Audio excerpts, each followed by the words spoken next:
Consistency always outperforms intensity.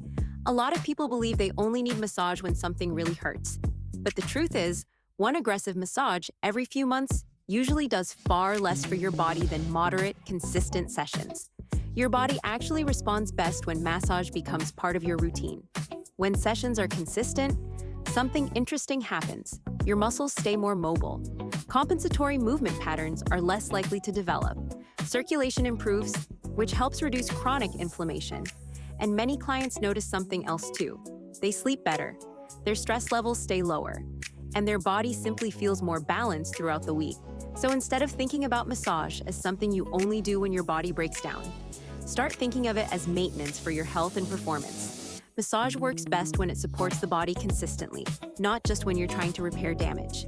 If you're ready to start practicing real self-care, visit TravSpa LLC at travspa.com and book your session today.